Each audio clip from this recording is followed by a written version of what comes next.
बंधु मैंने एप्रिल 2 तारीख गुरुवार दिन पड़ुछि पवित्र चैत्र पूर्णिमा। एही विशेष दिन रे आपण एही विशेष गछर मूल को आपणक घर को नहीं आसंतु एवं निज शरीर रे धारण करंतु। आपण तुरंत आपणकर जीवन रे प्रवेश करुथिबा प्रत्येक कष्टर मुक्ति पाइबे।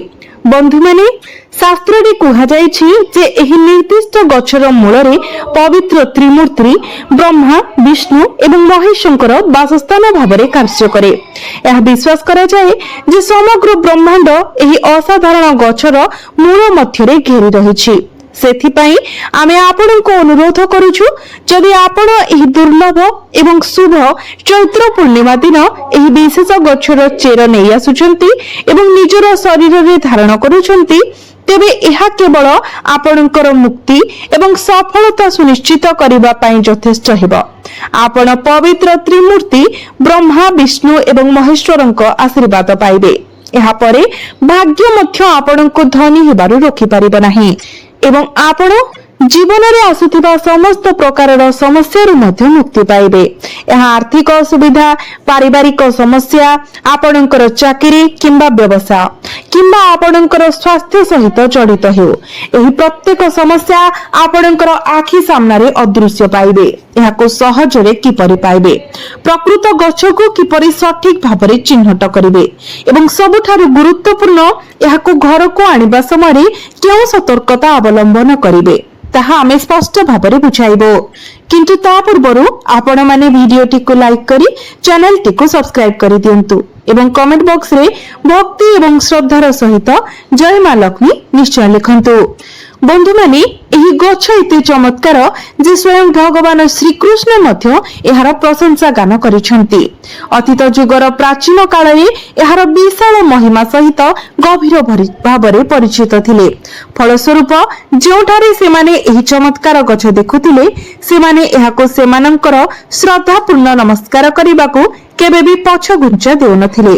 तो जदि आपण चैत्र पूर्णिमा रे एही गछर चेर को पिंधिबाकू आनंती, तेबे आपण आपणकर पूर्व पुरुषंकर आशीर्वाद मध्य पाइबे। बंधु माने आपण निश्चित भावरे आपणक आख पाखरे बढ़ितिबा अपमार्क गछ देखिथिबे। एही गछटी को अत्यंत लाभदायक बोली विवेचना करा जाए। बंधु माने भाग्यवान से माने जो माने एहार अपार महत्व विषय जानती। आमर शास्त्र गुड़िक निजे एहार गुण को प्रशंसा करती। तेबे मु आज आपणक सहित धन एवं समृद्धि प्राप्ति पाई एही गछ को व्यवहार करिबार एक निर्दिष्ट उपाय विषय कहिबाकू जाउछि। कारण एही गछर मूल रे मां गंगा वास करती।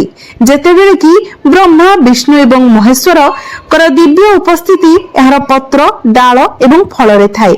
बंधु माने जेउठारे भगवान विष्णु प्रसन्न हुंती सेठारे माता लक्ष्मी स्वतः स्फूर्त भावरे आगमन करती एवं जेतेबेले माता लक्ष्मी तांकर उपस्थिति सहित एक घर को आशीर्वाद करती सेतेबेले जनकर जीवनरु समस्त कष्ट रोग एवं दुख दूर हो जाए। एहा परे कोनोसी भी जिनिस आपणकर उन्नति रे बाधा देई परिबो नाही किबा आपणको आपणको जीवन रे सफलता पाइबारो आपणको बाधा देई परिबो नाही। आपणकर प्रत्येक इच्छा पूर्ण हेबो, आपणकर घर आनंद रे परिपूर्ण हेबो एवं आपणकर जीवन खुशी रे प्रस्फुटित हेबो। तेबे आपण आर्थिक क्षेत्र रे कोनोसी असुविधार सम्मुखीन हेबे नाही। बंधु माने मु आपणको शेष पर्यंत ही वीडियो देखिबाको अनुरोध करूछि, कारण आमे आपणको प्रत्येक विवरणी को अति सठिकतार सहित बुझाइबो। बंधु माने अपमार्गर स्वाद कठिन एवं तिक्त एवं यह प्राकृतिक भावरे उष्णता प्रदान करे। यह एक पाचन उद्दीपक, एक मृदु रेचक एवं भोक बढ़ाए। यह जंत्रणा निवारणकारी भावरे कार्य करे। यह विषाक्त पदार्थ को निरपेक्ष करे, वृकक पथर को द्रवीभूत करे, रक्त को परिष्कार करे, ज्वर कम करे एवं श्वासक्रिया रोगर मुक्ति प्रदान करे। यह रोगर विनाशक भावरे कार्य करे एवं जनकर भोक नियंत्रण करे। एही कारणरू याकु समस्त देवी एवं देवतांकर वासस्थान बोली विश्वास करा जाए। तो जदि आपण एही गछ को चैत्र पूर्णिमा दिन पिंधुचंती किंबा घर को आणुचंती, तेबे आपण आपणकर पितृ पुरुषंकर आशीर्वाद पाइबे। कारण ଏହି ପବିତ୍ର ଦିନରେ ପୂର୍ବ ପୁରୁଷ ମାନେ ଜାଗ୍ରତ ଅବସ୍ଥାରେ ଥିବା ବିଶ୍ୱାସ କରାଯାଏ। ଫଳସ୍ୱରୂପ ଆପଣଙ୍କର ଭାଗ୍ୟ ବୃଦ୍ଧି ପାଇବ। ଆପଣ ଆପଣଙ୍କର ଚାକିରି କିମ୍ବା ବ୍ୟବସାୟର ପ୍ରୟାସରେ ଦ୍ରୁତ ଏବଂ ଘାତକ ବୃଦ୍ଧି ଦେଖିବେ। ଦିନ 2 ଗୁଣ ଏବଂ ରାତିରେ 4 ଗୁଣ ଅନୁଭବ କରିବାକୁ ଆରମ୍ଭ କରିବେ। ତ ବନ୍ଧୁମାନେ, ଏହି ଗଛର ବିଭିନ୍ନ ଲାଭ ବୁଝିବା ପାଇଁ ଆୟୁର୍ବେଦ ଦୃଷ୍ଟିକୋଣରୁ ଏହାକୁ ସଂକ୍ଷେପରେ ଅନୁସନ୍ଧାନ କରିବା। ବନ୍ଧୁମାନେ, ଯଦି ଆପଣଙ୍କର କୁଣ୍ଡଳୀରେ ଶନି ଦୋଷ ଲାଗିଛି, ଯେମିତିକି ଶନି 7.5 କିମ୍ବା ଶନି ଢେୟା, ତ ଯଦି ଶନିଙ୍କର ଦଶାର ପ୍ରତିକୂଳ ପ୍ରଭାବରେ ଆପଣ ପୀଡ଼ିତ, ତ ଏହି ଗଛ ସେହି କଷ୍ଟକୁ ଦୂର କରିବାରେ ସାହାଯ୍ୟ କରିପାରିବ। ଆପଣ ହୁଏତ ଜାଣନ୍ତି ଯେ ଯେତେବେଳେ ଜଣେ ବ୍ୟକ୍ତି ଶନି 7.5ର ପ୍ରଭାବରେ ପଡ଼ନ୍ତି, ସେତେବେଳେ ସଫଳତା ପ୍ରାୟତଃ ତାଙ୍କ ଜୀବନରେ ଅପହଞ୍ଚ ରହିଥାଏ। ସେମାନେ ଅନେକ କଷ୍ଟର ସମ୍ମୁଖୀନ ହେବାକୁ ଏବଂ ବିଶାଳ କଷ୍ଟକୁ ଦୂର କରିବାକୁ ବାଧ୍ୟ ହୁଅନ୍ତି। କିନ୍ତୁ ଏହି ଗଛଟି ଶନି 7.5ର ନକାରାତ୍ମକ ପ୍ରଭାବକୁ ନିଷ୍କ୍ରିୟ କରିବାର ଶକ୍ତି ରଖେ, କାରଣ ଏହା ବ୍ରହ୍ମା, ବିଷ୍ଣୁ ଏବଂ ମହେଶ୍ୱରଙ୍କର ପବିତ୍ର ବାସସ୍ଥାନ। ଏହି କାରଣରୁ ଏହାକୁ ଏକ ଅସାଧାରଣ ଶକ୍ତିଶାଳୀ ଗଛ ଭାବରେ ବିବେଚନା କରାଯାଏ। କିମ୍ବଦନ୍ତୀ ଅନୁସାରେ ଏହା ସମୁଦ୍ର ମନ୍ଥନ ପରେ ଦେବତା ଏବଂ ଦାନବ ମାନଙ୍କର ମଧ୍ୟରେ ପରବର୍ତ୍ତୀ ଯୁଦ୍ଧ ସମୟରେ ଅମୃତର କିଛି ବୁନ୍ଦା ପୃଥିବୀରେ ପଡ଼ିଥିଲା ଏବଂ ସେହି ବୁନ୍ଦା ଗୁଡ଼ିକ ଏହି ନିର୍ଦ୍ଦିଷ୍ଟ ଗଛ ଉପରେ ପଡ଼ିଥିଲା। ଫଳସ୍ୱରୂପ ଏହାକୁ ଅମରତ୍ୱର ଅମୃତ ପରି ଲାଭଦାୟକ ଏବଂ ଜୀବନବର୍ଦ୍ଧକ ବୋଲି ବିବେଚନା କରାଯାଏ। ତେବେ ବନ୍ଧୁମାନେ, ଯେତେବେଳେ ଆପଣ ଚୈତ୍ର ପୂର୍ଣ୍ଣିମା ଦିନ ଏହାକୁ ଆପଣଙ୍କର ଘରକୁ ଆଣୁଛନ୍ତି, ତ ଏହା ଆପଣଙ୍କର ଜୀବନକୁ ସମ୍ପୂର୍ଣ୍ଣ ଭାବରେ ପରିବର୍ତ୍ତନ କରିବାର ଶକ୍ତି ରଖିଥାଏ। ତେଣୁ ଆପଣଙ୍କୁ କଣ କରିବାକୁ ପଡ଼ିବ? ଆପଣଙ୍କୁ ଅପମାର୍ଗର ଗଛ ସଂଗ୍ରହ କରିବାକୁ ପଡ଼ିବ। ତାପରେ ଆପଣ ଏହାକୁ ଶୁଖାଇଦେବେ ଏବଂ ଏହା ସମ୍ପୂର୍ଣ୍ଣ ଶୁଖିଗଲା ପରେ ଆପଣ ଏହାକୁ ଜାଳିଦେବେ ଏବଂ ଏଥିରୁ ଯେଉଁ ପାଉଁଶ ବାହାରିବ ତାକୁ ଆପଣ ଏକ ଲାଲ କପଡ଼ାରେ ଗୁଡ଼ାଇ ରଖିଦେବେ ଏବଂ ସେହି ପାଉଁଶ ଭିତରେ ଆପଣ ଗୋଟିଏ କଉଡ଼ି ମଧ୍ୟ ରଖିଦେଇଥିବେ, କାରଣ କଉଡ଼ି ହେଉଛି ମା ଲକ୍ଷ୍ମୀଙ୍କ ପାଇଁ ଅତ୍ୟନ୍ତ ଶୁଭ ଏବଂ ପବିତ୍ର। ତ ଲାଲ କପଡ଼ାରେ ଆପଣ ସେହି ପାଉଁଶ ଏବଂ ଗୋଟିଏ କଉଡ଼ିକୁ ରଖି ଗଣ୍ଠି ବନ୍ଧେଇ ଦେବେ।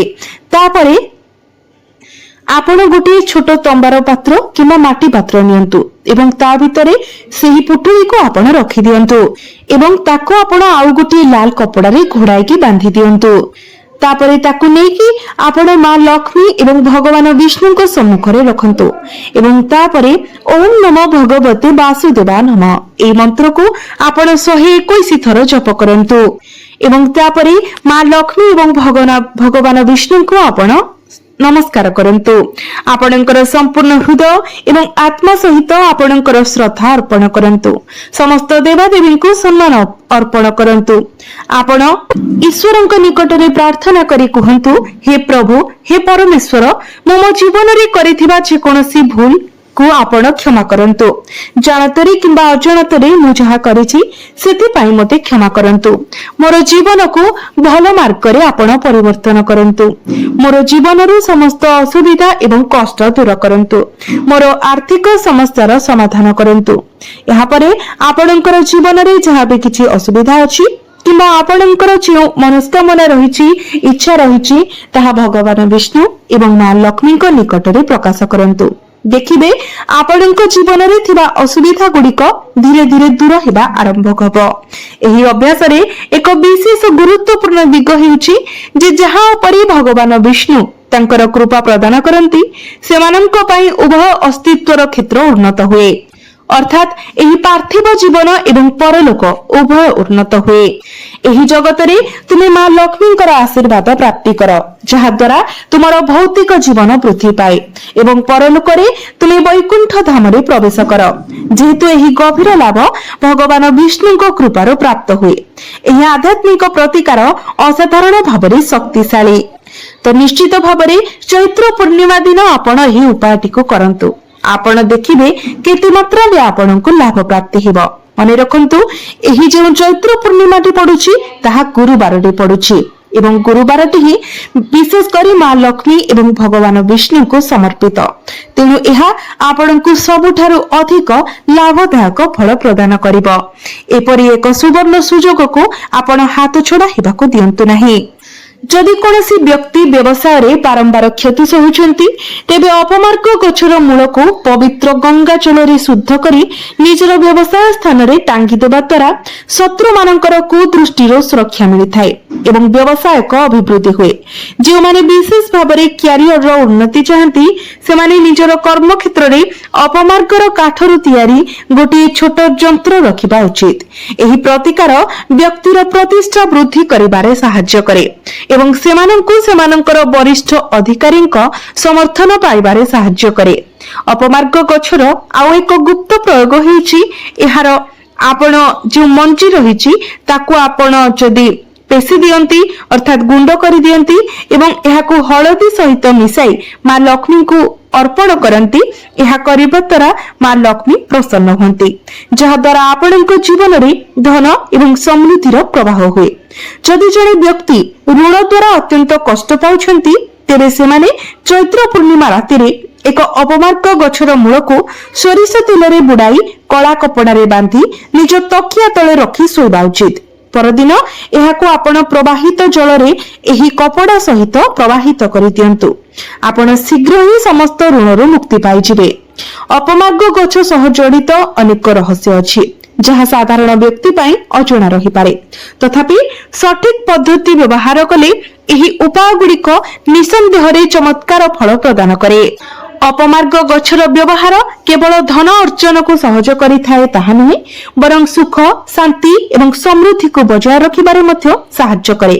आर्थिक संकट रे जड़ित व्यक्ति पाई अपमार्ग गछ एक प्रकृत वरदान भावरे कार्य करे एवं एहार नियमित प्रयोग जीवन रे सकारात्मक परिवर्तन आनिबारे सहायक होई पारे।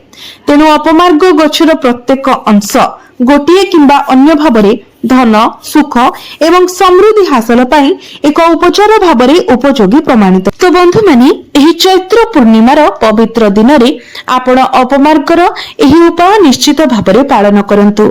एहाको किछि विशेष दिन रे करागले एहार प्रभाव अनेक गुणा अधिक बढ़ी छाई थाए एवं जेहेतु एही चैत्र पूर्णिमाटी गुरुवार रे पडुछि तो यह आपणक पई एक सुवर्ण सुजोग रहुछि कारण एही उपायटी को विशेष करी गुरुवार दिन करा जाय एवं पूर्णिमा तिथि रे करा जाय। तो जेते बेले पूर्णिमा तिथिटी गुरुवार रे पडिछि तो एही दिन एहार प्रभाव निश्चित भाबरे 100 गुणा अधिक रहिबो।